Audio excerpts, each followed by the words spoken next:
Hello my friends, and welcome to my video about ancient coins of Cleopatra VII, Queen of Egypt and lover to both Julius Caesar and Mark Antony. First, let me quickly introduce myself. My name is Julius Caesar. I'm an expert dealer and enthusiast in ancient coins. My site is TrustedCoins.com for more info.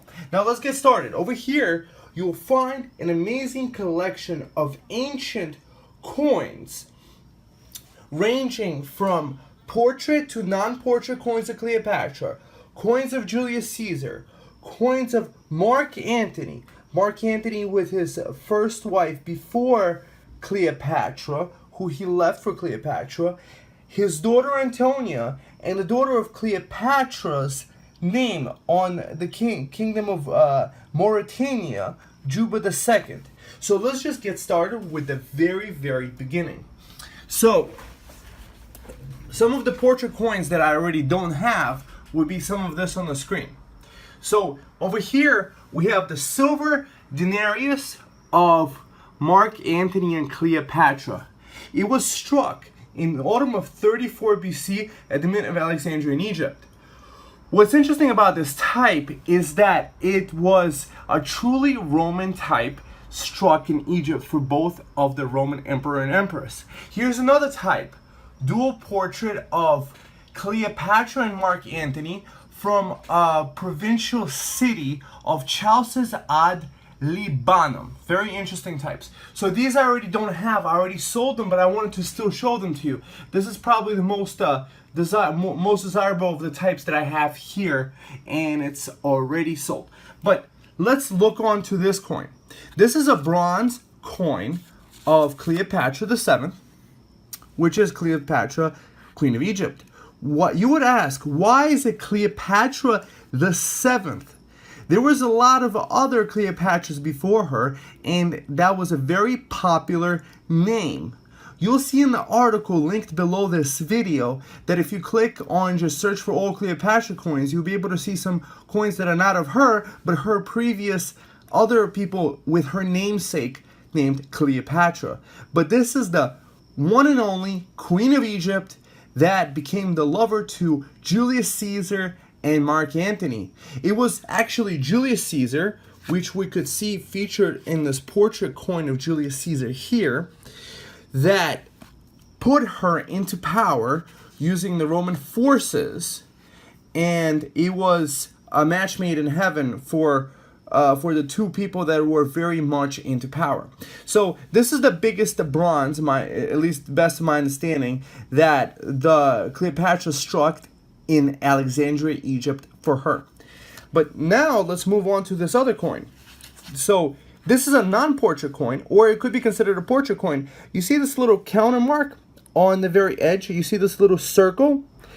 This is a coin actually of Antiochus Orontes during the time of Cleopatra, 48-47 BC, that has the countermark of a female head, which is ostensibly Cleopatra VII. So it's believed actually that she counter-stamped this Greek city's coins with this little counter-stamp of Cleopatra. This is a very rare type and not often seen. Here's another type that's a non-portrait coin of Cleopatra. This coin features the first king of the Ptolemaic kingdom, Ptolemy I. How did the Ptolemaic kingdom start? Well, it was all with Alexander the Great. When Alexander the Great conquered a vast empire stretching all the way to northern India, and it went through Egypt, and he conquered Egypt. And there was found that after his death, one of the Diadochi wound up receiving the kingdom of Egypt, and it became a Greek kingdom in Egypt. And this is the first, the portrait of the first guy that started the dynasty or dynasty, and it lasted all the way until the time of Julius Caesar and Augustus. And on the back, so on the front we have the Ptolemy I, and on the back we have the eagle. So this is a silver tetradrachm. Tetradrachm is a Greek standard type of coin, and it was you could say like the equivalent of, let's say, the silver dollar of the yesteryear of America, and it would be the big silver dollar, and then there would be quarter dollars that were issued. So there would be like quarter drachma pieces that would be exchanged for this kind of type of coin. So this is an interesting coin. Silver. So we have two non-portrait coins of her. We have a portrait coin of her, and now we have the same portrait coin of her, but this is an NGC certified slabbed coin.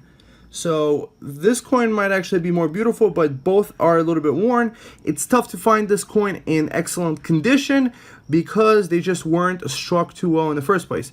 So you could see the description here: Cleopatra VII ruled 51 to 30 BC, Aya 80, and we have the more description over here, citing the reference to Seer 7955. You might want to check out my article on reference books that I have. That it's an important book to get, just in case if you want to cite the reference. And on the back we have the eagle. So it's pretty much same type of coin as this one.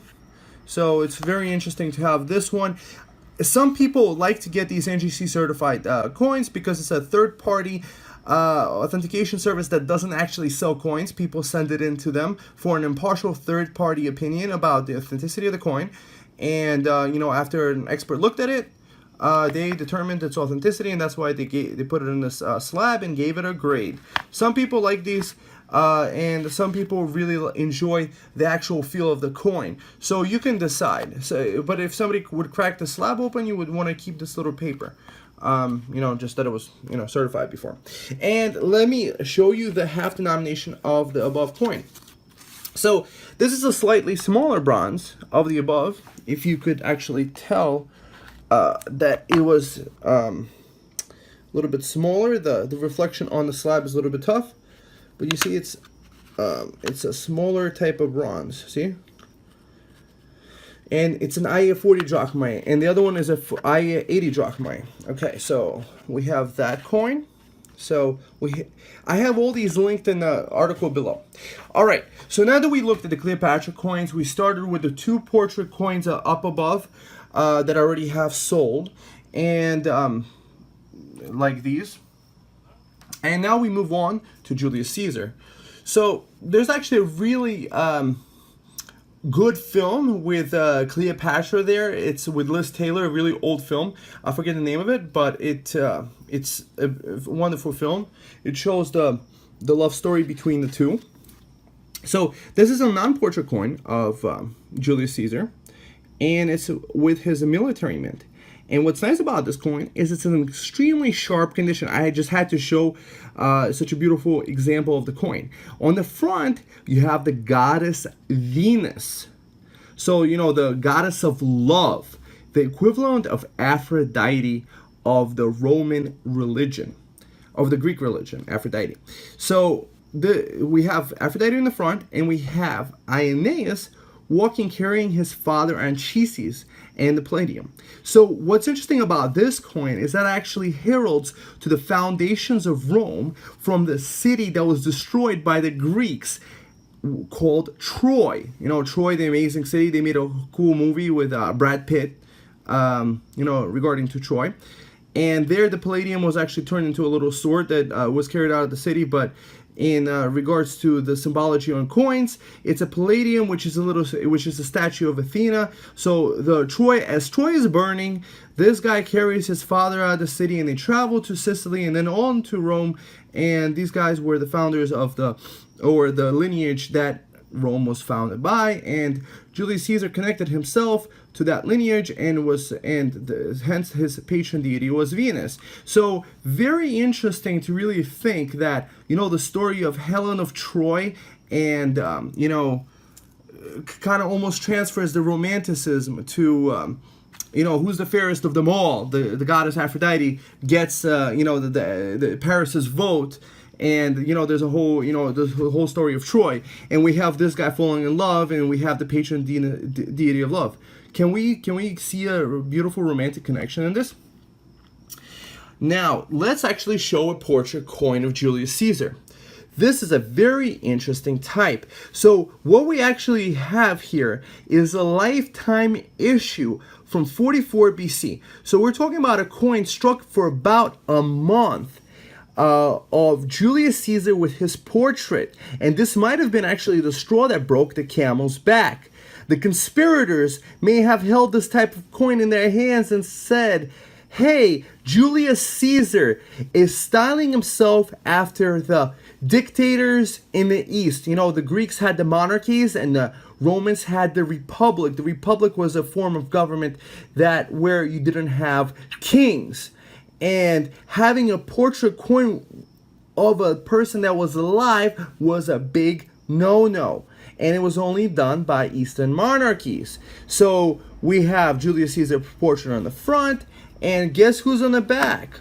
We have Venus Victrix. So Venus holding victory, the goddess of victory. So we have Venus in the capacity of a victory bringer. And, you know, we have, you know, love conquering all, if you really think about it. So this is a very beautiful, interesting piece and historically significant, just as Cleopatra and Mark Antony is. So after the fall of Mark Antony, actually, Julius Caesar had a son with Cleopatra. His name was Caesarion.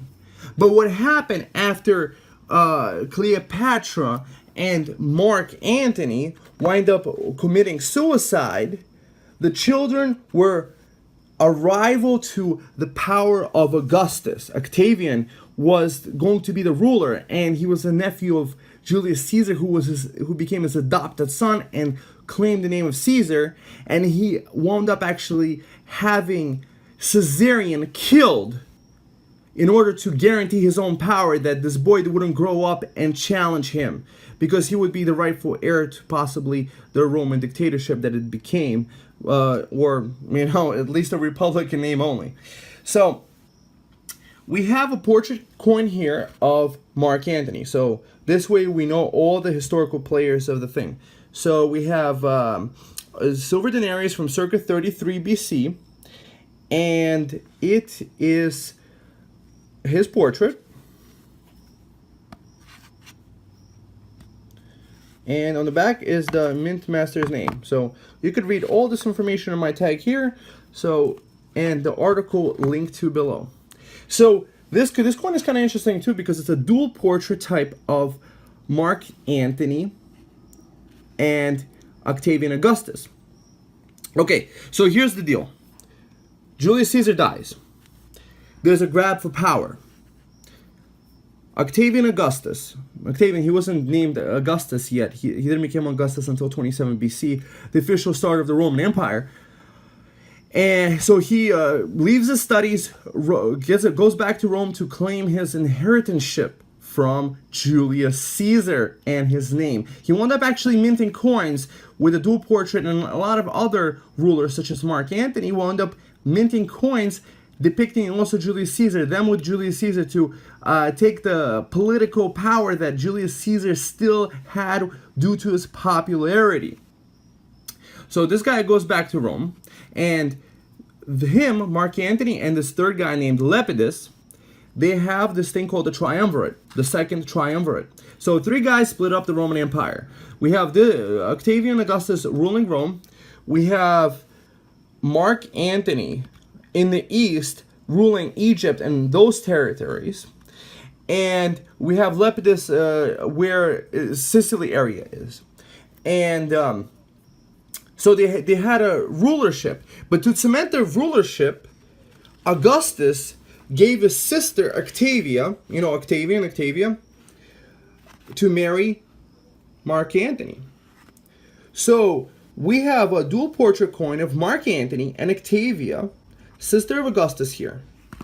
So that was the wife before he fully officially started living with Cleopatra. And he wound up spurning her. But before spurning her or leaving her for Cleopatra, he had a daughter with her called Antonia. And her descendant, basically Mark Antony's descendant, who became mother to Claudius. Claudius became Roman emperor in, a little bit later. So 41 to 54 AD. That was Claudius. So years and years later, due to Antonia, the bloodline of Mark Antony winding up in Claudius. And we have this coin over here. See Claudius standing here? He did this coin in honor of his mother. So I have some interesting types of that too. So we have Antonia coin. And then we have also a coin of Juba II, who was the king of Mauritania, which was a kingdom in northern Africa. And you see it's Juba II and Cleopatra Selene. And on the back we have this crescent moon and a star. And we have the name of Cleopatra written in Greek around the large star. And so we have Cleopatra Selene, the daughter of Mark Antony and Cleopatra, who winds up actually surviving all of them because Octavia winds up adopting the children of Mark Antony and Cleopatra and raising them up along with her own, which included Antonia. So we have this interesting connection over here. So let's look at this type. There's a very interesting type of Mark Antony. So it features the boat, the Praetorian galley, a military vessel used for naval warfare. And this was actually struck for Legion 10. You could tell the legions by the reverse inscription. It would say Leg X, or there would be an inscription around or on the more rare types. It would be cohortes, and basically each legion had its own coin struck in its honor. There are over 20 legions in the subject all on its own. But the interesting historical significance is this, is that Mark Antony had Cleopatra's money. He used her cash to build a large fleet of ships to create this amazing battle in at a place called Actium, where Cleopatra thought that Mark Antony would lose the fight, so she starts and flees to Egypt. Mark Antony is heartbroken.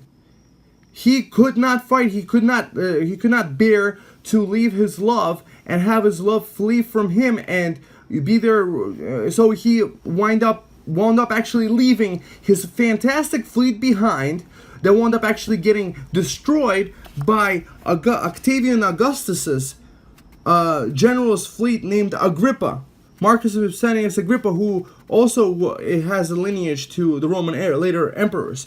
So this coin is almost like a faded coin of a great battle that Mark Antony was supposed to win if he didn't chase after his love back to Egypt, where the two wind up actually committing suicide. Mark Antony committed suicide first, and then Cleopatra committed suicide with a snake. My understanding is that Mark Antony wound up committing suicide in the wrong time, because apparently, if I remember correctly, there was a legion coming to back him up, and he could have actually had a big win instead of a big defeat that he wound up taking his own life. But that's not the only person that took his own life. It was also Brutus, the infamous assassin of Julius Caesar, that also took his own life, even though he could have won the battle. And, just when the circumstances seemed really bleak, these people wound up taking their own lives. And moral of the story is that try to live until the last second. But Cleopatra and Mark Antony, you see, if they wouldn't take lives, Cleopatra knew the Roman tradition of capturing the ruler and bringing them to Rome, and in front of everybody, basically parading them as a captive. So she was of a royal rule, and parading her children, everybody in front of the Romans as a captive. And there was a tribal chief of the ancient French called the Gauls, which were known as Gauls, that wound up actually getting strangled in front of everyone, who was, defeated by Julius Caesar. So she didn't want the same fate as everybody else. So perhaps that could also be understood. But it was definitely a very interesting story to combine all these historical personages who we only know from films, and now we actually feel the amazing history in our hands with this video. This video should introduce you to these ancient coins, and even though most people can't own all these beautiful, wonderful ancient coins, at least you have this video to check this out. Or you could also click on the article linked below, and some of these coins might be available for sale, or maybe I purchased other ones. So you may want to visit my site TrustedCoins.com. That's where you can get linked to my eBay store, You know, I'm looking forward to dealing with you. And you know, leave a thumbs up below the video.